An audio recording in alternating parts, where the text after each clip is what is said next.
Super Metroid was released in the US in April of 1994, a month after its Japanese release a month prior in March. The game is the third in the Metroid series and arguably the best in the entire series. Super Metroid is notable as it's one of the first games to feature Metroidvania-style gameplay.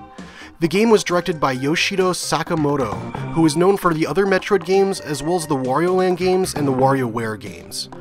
After Super Metroid's release, the game was extremely well received and is considered by many critics to be the best game on the Super Nintendo console. The game's plot takes place immediately after Super Metroid 2, which was a Game Boy title. The plot for the first two games isn't necessary to enjoy Super Metroid though. When I originally played this game back in 1994, I never had thoroughly played through either of the original titles, but got through it just fine. This is probably a result of Super Metroid's plot being extremely short-winded. Rather than showing you the plot directly, the game chooses to allow the player to interpret the plot through the atmosphere and the gameplay. Within the first 10 minutes of the game, you'll drop off the last of the Metroid species to a space station that's immediately attacked after you leave. The Metroid is stolen by a space pirate named Ridley, and you follow him to the planet Zebes to get the Metroid back. Aside from the plot being shown in the game's intro, there really isn't any development beyond that until the final hour of the game. The decision to leave out any dialogue between you and anything else adds to the game's dark tale of isolation and exploration on an alien planet.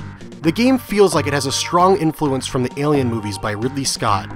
The original Alien film's an awesome example of making the viewer feel isolated, which in turn leads to a much darker and eerie tone, which is captured well by Super Metroid. There's also little to no explanation for the Chozo or alien friends that you'll meet along the way, allowing the player to use their imagination for their backstory. Or you can just look it up on Wikipedia. Either way. Super Metroid is an action side-scrolling platform game. The game features an open map that will open up further as you unlock new abilities. This gameplay mechanic will become a staple in any Metroidvania game. As you progress through the game's map, you're able to unlock new abilities, which will help you in combat as well as uncovering new areas in the game's map. These items include things like the Ice Beam, which freezes enemies, or a grappling hook that can get you over chasms that were once unpassable. Once you get a new item, it's a good idea to backtrack and figure out where you can go next, and usually a whole new area will open up that you weren't able to access previously. The backtracking in some areas can be a little non-intuitive though, at certain parts of the game, for instance when you go from Norfair to the wrecked ship. Some things in Super Metroid do feel slightly clunky though.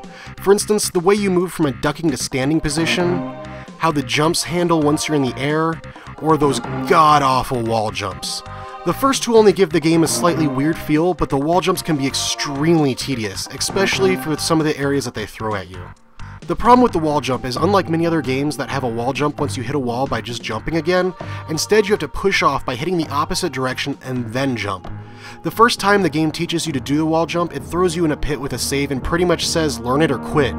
Luckily the rest of the game is so good, quitting isn't an option at this point.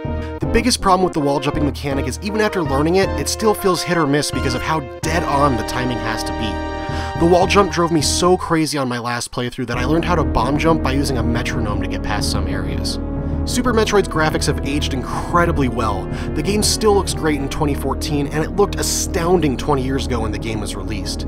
Each of the 6 areas you visit on the planet Zebes are fantastic.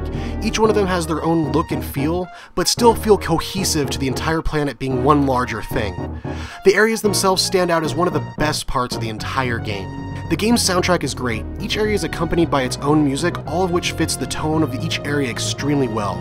Aside from having many of the tracks being catchy or moody, there's also a lot of really high fidelity stuff going on in this soundtrack. The game has a lot of awesome bass lines and lower frequency stuff going on that many people that probably played on a TV missed out on if they were just using their TV speakers.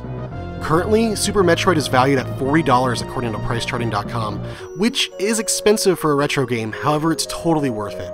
And if that seems a little pricey, the game is also available on the Wii and Wii U for less than $10. Overall, Super Metroid is one of the best aged games on the console.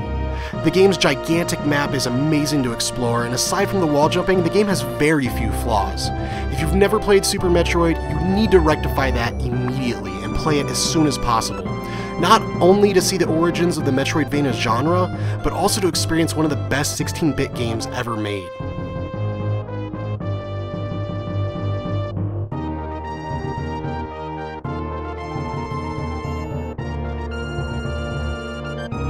Did you enjoy this review? Well, if you did, I did a podcast with the Cartridge Brothers, NES Complex, and Buried on Mars on the Cartridge Club, Episode 8, if you want to check out more about this great game.